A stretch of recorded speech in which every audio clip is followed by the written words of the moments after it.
அவன் ஒரு பெரிய ஜோக்கர். ஜியா, இப்ப ஜோக் அடிக்கிற நிலையிலயா நாம இருக்கோம்னு நினைக்கிற?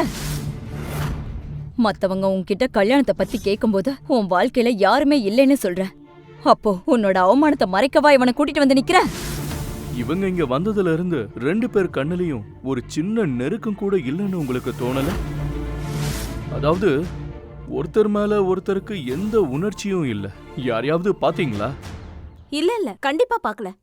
இதுவும் ஒரு லவ் இல்ல, இது கண்டிப்பா ஒரு நாடகம் தான்.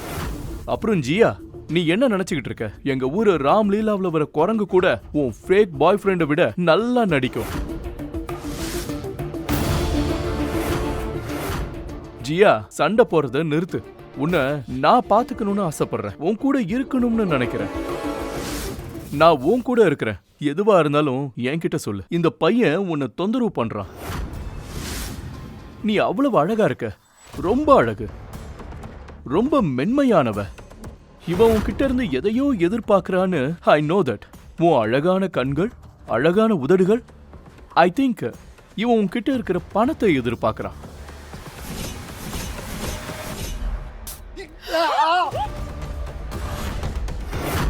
ஜியா, நீ என்ன பண்ண? சாரி ஜெய். அட்லீஸ்ட் இந்த ஸ்ப்ரே உன்னோட கெட்ட எண்ணத்தோட நாற்றத்தையாவது போக்கும். உன் பேரு தான் என் கையை கட்டி போட்டு. குழப்பமான மனநிலையில இருக்கிற எல்லா ஆம்பளைகளும் இதையே தான் திரும்ப திரும்ப பண்ணுவாங்க. ஒரு பொண்ணோட விருப்பம் அவ சொல்ற ஆமாவா இல்லையான்ற பதில தான் இருக்கு. அவ ஒரு பொண்ணு இன்டர்நெட் கனெக்ஷன் இல்ல. சும்மா ரிஃப்ரெஷ் பண்ணிட்டே இருக்கலாம்னு நினைக்காத. என்கிட்ட என்ன சொன்ன? நான் பலவீனமானவனு சொன்னியா? பெரிய ஆம்பளை நினைப்பா? சரி வா, ஆம்பளைங்க மாதிரி பேசலாம். அடுத்த முறை நீ ஜியாவை தொட்டா அந்த கையை உடைச்சு இன்னொரு கையில கொடுத்துருவேன்.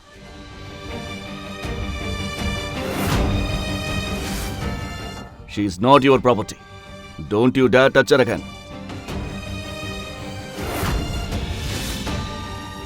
ஏழ்மையிலையும் கஷ்டத்திலையும் வளர்ந்த ஒரு பிச்சைக்காரனுக்கு கூட எனக்கு எப்படி மரியாதை கொடுக்கணும்னு தெரியும். ஆனா ஜெயராஜ், நான் அவன் கூடவே வளர்ந்தேன். இருந்தாலும் அவனோட இதயத்துல எனக்கான மரியாதை சுத்தமா இல்ல. அவன் என்ன மதிக்கிறதே இல்ல.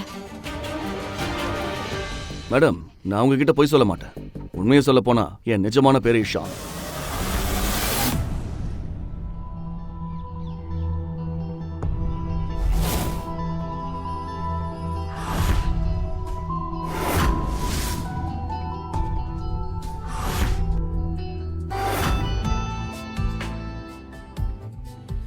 சொல்லு ஜெயராஜ், என்ன சொல்லிட்டு இருந்த?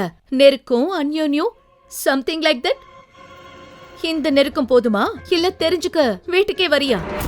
போதும், நிறுத்து ஜியா. இன்னைக்கு என்னோட பர்த்டே.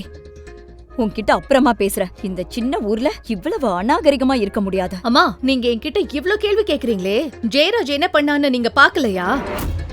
அவன் எல்லா எல்லையும் மீறிட்டாமா. அதனாலதான் என் காதலை நிரூபிக்க வேண்டியதா போச்சு. வேற வழி இல்லாம தான் பண்ண. காதலால குடும்பத்தை நடத்த முடியாது. வெறும் சாப்பாட்டை வச்சு வாழ்க்கைய ஓட்ட முடியாது. வாழ்க்கைய நடத்த பணம் வேணும். பணம். ஜெயராஜ் கிட்ட 7 ஆடம்பர பங்களா மட்டும் இல்ல, ரெஃபரேலில 1200 ஏக்கர் நிலமும் 4 நிலக்கரி தொழிற்சாலையும் இருக்கு. அத மறந்துடாத. இந்த பங்களா, இந்த காத்து, இந்த மண்ணு எல்லாமே அவனால வந்ததுதான். என் முட்டாள் பொண்ணு ஜியா இவ்வளவு கேவலமான வாழ்க்கைய வாழணும்னு நான் விரும்பல.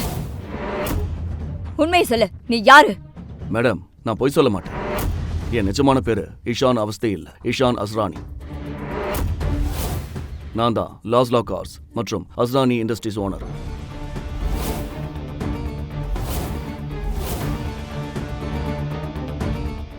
நான் தான் உண்மையான கார் குரு.